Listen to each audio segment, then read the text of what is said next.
네, 저는 라칸과 정치를 읽어보았습니다. 이 라칸과 정치는 야니스 타브라카키스라는 저자가 쓴 내용인데, 이 라칸은 실제적으로 정치에 대한 이런 개념을 직접적으로 펼치지는 않았지만, 이 학자가 봤을 때 이 라칸의 주체성 개념, 어떤 개체성 개념 이런 것들이 정치와 어떤 함의적인 관계를 맺고 있을 것 같다라는 그런 관점에서부터 시작한 책이라고 볼 수 있습니다. 그래서 연구에서 이렇게 라칸과 정치를 연결해 보겠다라는 책입니다. 그래서 이제 첫 번째 질문으로 이렇게 시작해요. 라칸과 정치적인 것은 어떤 관계를 맺고 있는가? 라고 했을 때 이 라칸은 프로이트 계열의 사람이었거든요.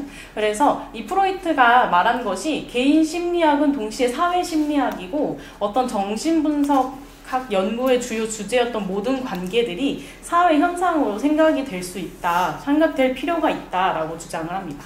근데 이제 라칸이 이것을 공부하다 보니까 내가 어떤 것은 좀 동의하겠고 어떤 것은 좀 동의하기는 힘들어 라고 하면서 어떤 것에 동의를 했냐면 정신분석학적인 그런 다양한 해석들 그리고 설득력들, 정당성 이런 것은 인정할 수 있겠는데 어떠한 이게 개인 심리학이 바로 사회 심리학이다 라는 이런 환원주의적 접근 방식에는 동의하지 않았다. 그래서 여기서부터 이제 주체성의 개념이 출발하기도 하는데요.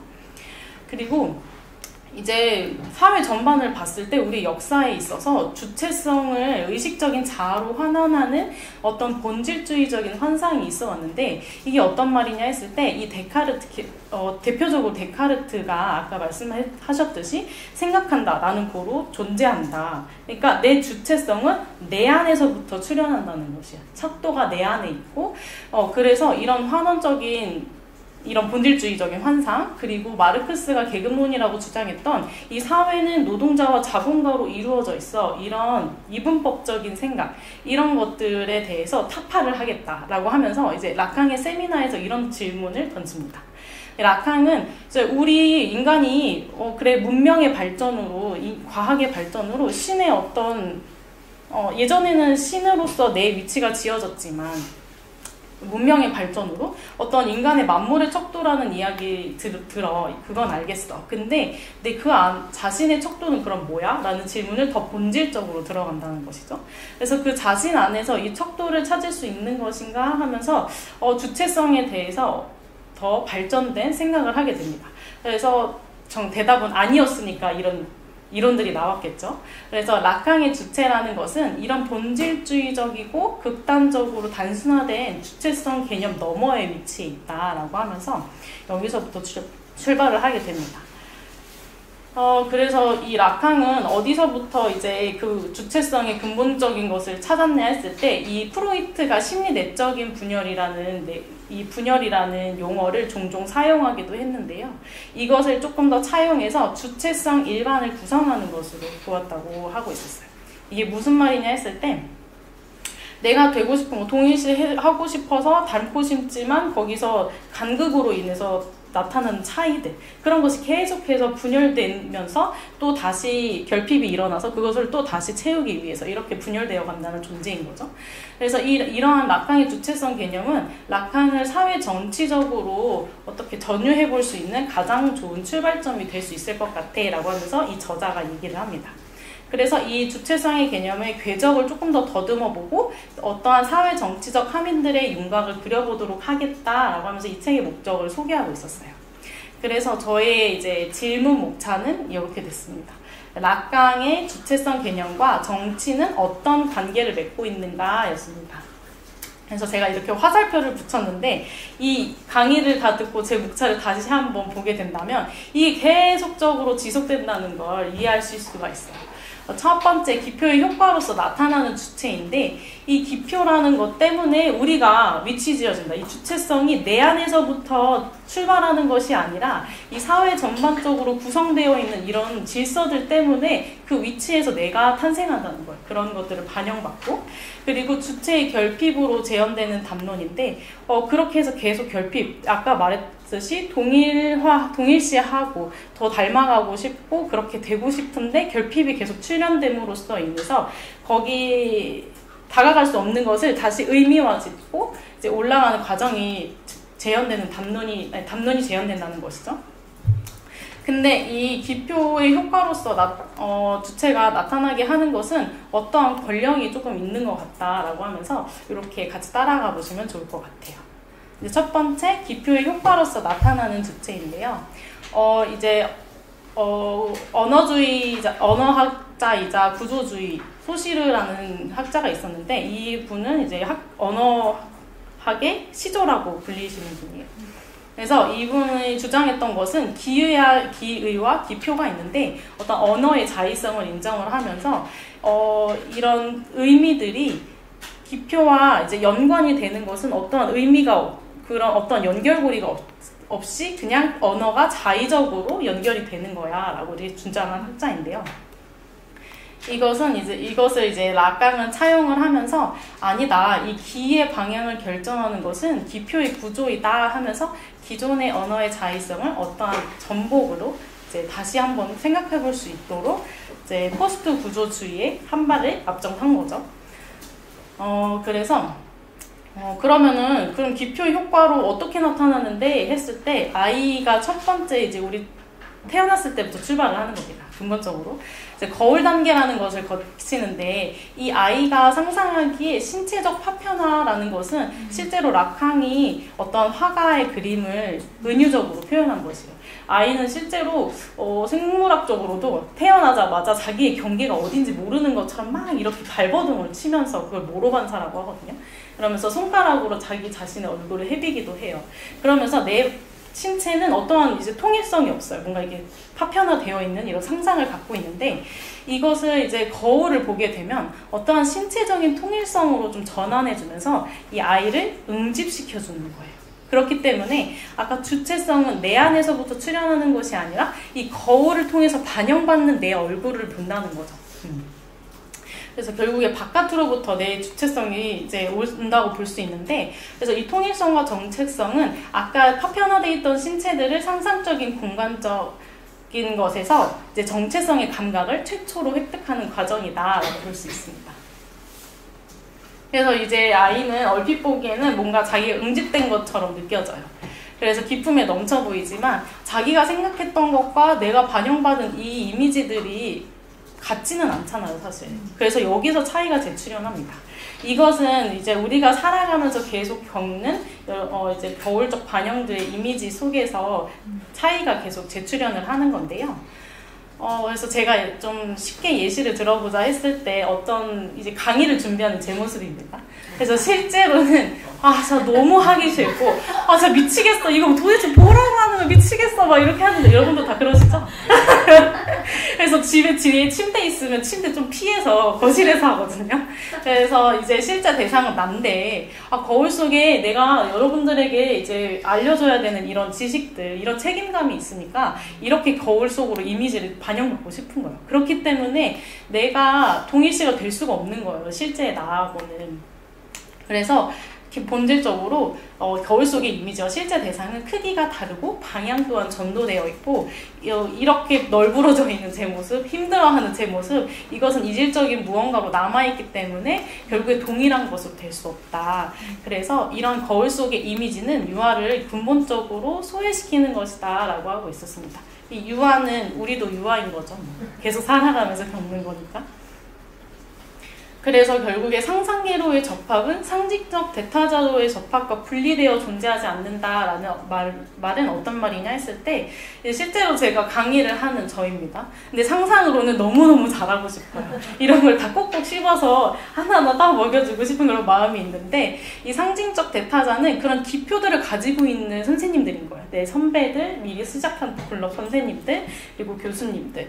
어떤 분들은 굉장히 차분하면서도 잘 따라올 수 있는 강의를 구성하시기도 하고 어떤 분들은 지식이 너무 많아가지고 너무너무 이제 뭔가 떠먹여주는 것 같은 그런 느낌을 받기도 하고 또 정말 재밌게 강의를 구성하시는 분들도 계시고 이 타자에게 내가 융합이 되는 것이 아니라 내 상상계로의 접합은 이 사람들이 가지고 있는 그런 기표들에 자꾸 접합을 한다는 거예요. 그렇기 때문에 이 자신의 반영받는 이미지 속에서 그것을 이런 이미지들을 받아들이는 순간조차도 저는 이제 동의를 구하는 거죠. 잘 이해되시죠? 잘 따라하고 계시죠? 이거 다 이해되시죠? 이렇게 하면서 하나하나 이해 잘 되고 있는지 확인을 하기도 하고 그 이미지를 운반하고 유지하는 사람이라는 것은 그 대타자, 기표를 가지고 있는 대타자들에게로 저 이런 이해 잘 이해한 거 맞죠? 이렇게 하면서 눈치를 보면서 이제 거울을 내 이미지를 상상을 한다는 것이죠. 네. 그렇기 때문에 기표에서 우리는 나 주체가 태어날 수밖에 없다. 이것을 이제 저번 주에 엄지희 교수님께서 하셨던 히틀러의 정신분석과 좀 연결지어보고 싶어서 가져왔는데 그럼 히틀러에겐 어떤 기표가 있었을까라고 했을 때 아버지에게서는 충실한 공무원의 역할이 있었던 반면에 가학적이고 야만적이고 부당했죠. 그리고 아주 가학적인 행동을 하기도 하고 반면에 어머니의 기표는 부부간의 애정이 없어서 남편에게 줄 사랑을 히틀러에게 다 쏟아서 과보적인 태도로 이제 취했던 것이죠. 근데 이런 기표들이 어떻게 히틀러의 특이한 주체성으로 나타났는가 했을 때 이 나치즘으로, 그러니까 충실한 공무원은 자기가 총통을 가졌다는 그 기표로 다시 출현이 됐지만 술에 취해 있을 때 야만적이 부당하고 존중하지 않았던 것은 이런 끔찍한 유대인 학살이라는 거, 그리고 자기가 최고라는 이 민족주의적 나치즘, 이런 것으로 표현이 된 것이죠. 그리고 어머니의 기표에 있어서는 어떠한 너무 엄마와의 이런 과보적인 태도에서 오는 그 리비도적 애착 때문에 이 여성과의 성적인 관계에서 이제 자유스러울 수가 없었던 것이 끝없이 죄책감의 굴레로 자신을 빠져들게 하면서 이제 정상적이지 않은 방향으로 자기가 성적 취향을 희열을 느꼈던 것이었죠. 그래서 이런 희대의 악인인 히틀러조차 이런 사회 외부의 기표의 효과로서 나타난 특이한 주체였다라고 이해해 볼 수 있습니다. 그래서 결국에는 이 자아라는 거, 내 안에 있을 줄만 알았던, 그동안 그렇게 알아왔던 이 자아라는 이미지는 외부 이미지 속에서 우리 자신을 인식하고요. 그 투영받는 외부 선생님들의 눈에서 내 자신을 인식한다는 겁니다. 그래서 우리는 태생적으로 조직되지 않은 욕망의 컬렉션들이다 라고 하는 것은 이 기표를 다 갖다 내 걸로 만들고 싶은 그런 욕망이 있잖아요. 그런 욕망의 컬렉션이라는 거죠. 그래서 자아가 상상계에서 출현한다면 주체는 상징계에서 출현한다 이렇게 정리해 볼 수도 있고, 그래서 결국에 히틀러가 아버지에게서 반영받았던 거, 엄마에게 의미지었던 거, 그런 것들은 다 기표에 의해서 생성되었던 것이었죠. 네. 그렇다면 이제 주체의 결핍으로 담론이 어떻게 재현되느냐라고 했을 때 이 기표는 역설적인 기능을 또 갖고 있다고 합니다. 이 기표라는 것은 언어이고 질서이기 때문에 이 보편성과 객관성 때문에 주체에게 거의 불멸적이고 어떠한 통일성과 통합성을 주지만 안정적인 재현을 제공하지만 너무 불멸적이라는 거예요. 그래서 우리도 이제 책을 일주일간 읽을 때 그래 인생이란 이렇게 살아야지, 나도 그런 리더가 돼야지 이렇게 하면서도 실제 가면은 다 그렇게 하고 계신가요? 아니죠. 아니라고 분명히 생각합니다. 네, 그래서 거기서 이제 결핍이 계속 출현을 하게 되고, 이와 같은 이유에서 이 주체의 나의 특이성, 이렇게 발랄한 모습들, 이런 것들 재현될 수 없는 재현만을 제공하면서 이런 의미들이 계속해서 상실이 되는 것이죠. 그래서 꽉 찬 기표는 가지고 있으면 안 됩니다. 계속 다르게 말하기도 표현하기도 하면 기표는 비어있는 어떤 부재의 기호이다 이렇게 표현을 하기도 해요, 라칸이. 그래서 결국에 주체는 그가 자기가 태어남을 추구하는 이런 이 강의자라는 이런 장소에서 저의 집에 있을 때의 모습, 수강생일 때 입고 오는 그런 편한 복장 이런 것들은 화석화되고 소외된다는 것이죠. 그래서 기표와 함께 태어남으로써 주체는 결국에 이런 것들과 분열되어서 기원에 서 있는 단지 의미화하는 분열일 뿐이다. 그래서 의미 짓는 것이죠. 그렇게 생각해봤을 때 우리가 상담을 할 때 생각해보면은 분석 이론이란 결핍과 관련될 뿐만이 아니라 결핍을 메우려는 시도와 관련된다는 것과 연결지어 볼 수 있을 것 같아요. 왜냐면은 내가 책을 읽고 뭐 어떤 좋은 기표, 내 사회적 지위 이런 것에서 내가 주체가 형성이 되어 가지만 거기서 끝없이 결핍이 생기고 그렇게 내가 하지 못했던 것에 대해서 계속 배제하는 것이 아니라 끌어올려서 재현의 담론으로 이렇게 의미화하고 의미화해가는 과정이잖아요. 그렇기 때문에 정신분석학은 전적으로 이 주체 안에 있는 그런 말하는 것, 언어, 이런 담론의 효과로 주의를 기울이는 것입니다. 그러면 저자가 이제 야니스타 브라카키스가 봤을 때 이 부분이 사회 현실과 우리와 좀 연관지어 볼 수 있겠다라고 생각을 한 거죠. 그래서 결핍으로서 주체가 자신이 부재하는 완전함을 추구한 사회 현실이라는 게 이제 주체는 결핍이 되어 있지만 자기가 자신이 부재하는 그 완전함을 추구하는 장소라고 이제 설명을 하고 있어요. 그렇기 때문에 이 주체성에 대한 이런 관점들은 정신분석학적인 접근법의 발전을 가능할 수 있게 하는 어떠한 교차점이라는 것이죠. 그렇지만 이런 완전함에 대한 동일시를 통해서 이 사회가 완벽하게 구성될 것이야, 어떤 유토피아가 있을 것이야 라고 생각해서도 안 된다는 거예요. 왜냐? 사회 상징적 수준 또한 역시 결핍되어 있기 때문인 거죠. 그러면 도대체 우리 어떻게 해야 돼? 라고 했을 때 이 저자는 어떤 사회적인 것에 대한 우리가 새로운 그림을 그려나갈 필요가 있다고 얘기합니다. 그래서 사회적 장은 궁극적으로 재현 불가능한 실제이고 이 억압돼 있고 배제돼 있고 환원되어 있는 그런 것들을 기반으로 이것을 계속 끌어올려서 우리가 이거 잘못됐어, 저거 잘못됐으니까 이것은 조금 고쳐봐야 돼 라고 하는 재현의 담론적 장으로 계속 출현시켜야 된다는 것이죠. 네. 그래서 이제 히틀러의 사례와 좀 연결해보자면 이제 이때 당시에 독일은 1차 세계대전 패배국가였어요. 그리고 그것 때문에 또 경제적인 대공황도 겪기도 하고 이 주변 국가들이 이 독일이 더 이상 성장할 수 없도록 군사적으로 성장할 수 없도록 그런 것들을 막는 베르사유 조약이라는 아주 치욕적인 그런 것에 사인을 하게 되기도 해요. 그러면 얼마나 힘없고 나약한 그 기표이겠어요. 그죠? 그렇기 때문에 근데 이때 당시에 히틀러에게 딱 나타납니다. 내가 그 목표 누군가에게 해주기를 이 독일이 바랬던 거 자기가 하겠다. 그리고 나의 사명을 확신한다는 이 기표가 너무나도 이 독일에게는 좀 뭔가 해줄 것 같은 영웅적인 모습으로 보였던 것이죠. 그래서 결국에는 이런 것들을 재현해서 다시 담론의 장으로 끌어올려서 얘기를 했어야 되는데 그렇지 않으니 이 잘못된 상황들이 벌어지기 시작하는 거죠. 반유대주의, 그리고 자기만 옳다고 하는 이 나치즘. 그래서 이런 치욕의 역사를 독일이 쓰게 되는 그런 넘어져 버리는 그런 결과를 얻게 되는데 결국에는 이렇게 반복하지 않기 위해서는 우리는 불편하지만 결핍들을 계속 끌어올려서 얘기를 해야 된다. 이렇게 얘기하고 있었습니다. 그러면은 이 기표들은 뭔가 우리한테 이렇게 해야 돼라는 권력 같은 느낌이 들지 않나요? 그런 것들이 어디서 오냐 생각했을 때 그 프로이트가 주장했던 오이디푸스 컴플렉스에서 볼 수 있습니다. 이제 여러분들도 다 같이 잘 아시겠지만 아이가 어머니에게 향하는 이 리비도적 애착 관계 이런 것들이 점점 무한대로 증식할수록 아버지가 나타나서 아니야 어머니 내 거야 이렇게 금지를 해주잖아요. 그래서 이 법을 세우는 사람은 근친상간의 금지를 세우면서 이제 어머니와 아이의 상상적인 그런 더 나아가는 상상, 그러니까 너무 애착관계가 형성되는 성적으로 리비도가 너무 집중되는 그런 현상들을 붕괴시키고 안정화를 시켜준다라는 겁니다.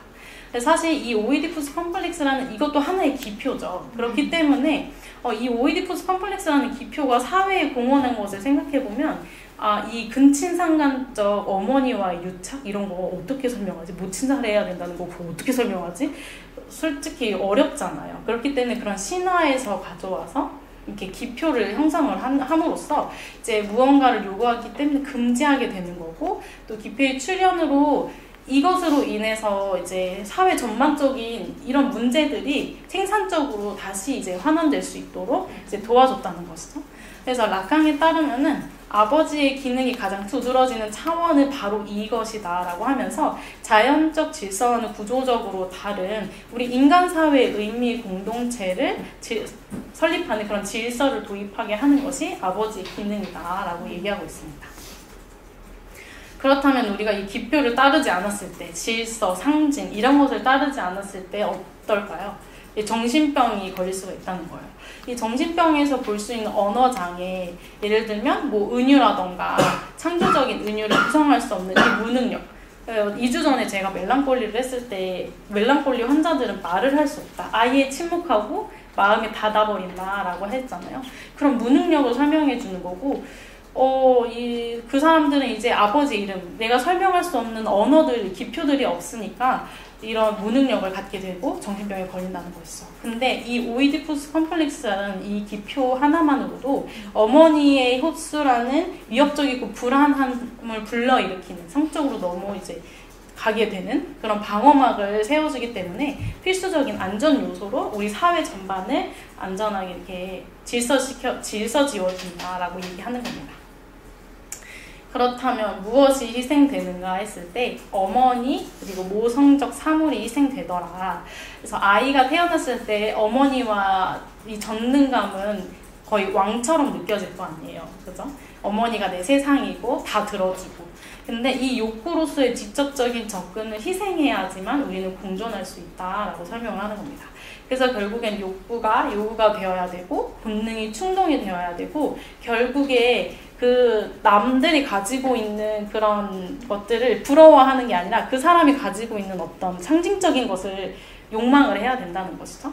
그래서 바로 인간함의 삶에 존재하는 이 상징계의 구성력 때문에 우리가 이렇게 공존할 수 있는 것이다 라고 설명하고 있었습니다. 그렇기 때문에 또 기표는 권력, 일종의 권력이 내재적 요소로 자리 잡는다라고 설명을 하고 있어요. 그래서 이 권력에 있어서도 어떠한 상상적 권력은 동년배끼리의 이런 경쟁만을 계속 부추긴다는 거예요. 그래서 어떤 파괴적이고 경쟁적인 관계에 한정이 돼버리고, 그리고 이런 상징적 권력, 이 선생님들 그리고 부모, 친척, 이 아버지가 가지고 있는 상징들에서 온 이런 힘들에 대한 차이들을 인식함으로써 인해서 질서의 설립을 가능하게 한다는 것입니다.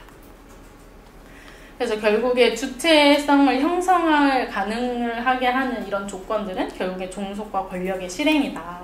그래서 결국엔 권력의 장소로서 드러나는 것이 기표다라고 설명하고 있습니다. 그래서 우리가 공존하기 위해서는 자연적으로 주어지는 것이 아니라 이 상징적 권력을 인정했을 때만 공존을 할 수 있다는 것이죠. 그래서 우리도 이제 북클럽이 지식이라는 기표를 잡았기 때문에 7시, 목요일 7시에 이렇게 모일 수가 있는 것이고, 또 이런 기표들이 사실상 비어있는 기표라고 표현된다는 것은 우리가 목요일 7시 외에는 여기가 다 비어져 있잖아요. 의미가 없잖아요. 네, 와서 이제 북클럽 인용문도 가지고 갔다가 통로도도 사용하다가 이런 식으로 의미가 계속 비워지기도 한다는 겁니다. 이제 막 결론인데요. 그래서 이제 독일이 결국에는 어떻게 나아가야 했느냐 했을 때, 이제 사회적인 것을 폐쇄적으로 만든다는 것은 이 타자와의 직접적인 동일시라는 것이죠. 그래서 여기 이 사람은 히틀러는 아니고 히틀러의 이제 당 지도원이었는데, 히틀러는 곧 독일은 곧 히틀러 이렇게 얘기하기도 하고, 히틀러는 독일이여 영원하라, 계속 이런 기표에만 가득 의미가 담긴 거예요. 그것 자체가 타자와의 동일시인 거죠. 근데 이렇게 할 것이 아니라 타자와의 비동일시를 통해서 우리는 관계를 맺어야 되는데, 이 타자 안에 있는 결핍들을 봐야 된다라는 겁니다. 그래서 이 독일이 사실상 경제적 공황이 그 전쟁 이전에도 이제 계속 균열이 일어나고 있었어요. 이 노동자와 이 부르주아 계급 간에 그런 재현적 담론으로 올라와서 얘기되어야 할 것이 계속 억압되고 배제되다 보니까 균열이 일어난 건데, 그것이 억압되니까 이제 전치를 시킨 거죠. 이제 타자와의 동일시로 전치를 시킨 거죠. 그래서 오늘날 민주주의가 필요로 하는 것이 바로 이런 역사를 다시 쓰지 않는 것이고, 타자 그 자체와 관계를 맺어서는 안 된다라는 것입니다. 그래서 결국에 마지막인데요. 이 락강적 관점에서 봤을 때 우리는 순수한 민주주의, 실제적 민주주의, 그건 존재하지 않는다라고 봐야 합니다. 결국에는 우리가 계속 아까 기표를 잡았지만 미끄러지고 결핍되고 하는 것처럼 민주주의의 급진화는 단지 끊임없는 고행의 결과라는 것이에요. 그래서 이런 유토피아주의라는 진퇴양난을 넘어갈 수 없는 우리의 계속적인 능력이 필요하다. 그래서 거리를 두어야지만 유지될 수 있다라고 얘기하고 있는데, 사실상 이것을 좀 회의적이게 볼 수도 있지만 우리가 이런 지식을 아는 것과 모르는 것에서 내가 겪는 상황에는 좀 달라질 수 있다고 저는 생각해요. 그래서 어떤 압도적인 실제에 이제 내가 고꾸라지지 않는 어떤 응집력을 준다고 저는 생각을 해봤던 것 같습니다. 네, 이상입니다.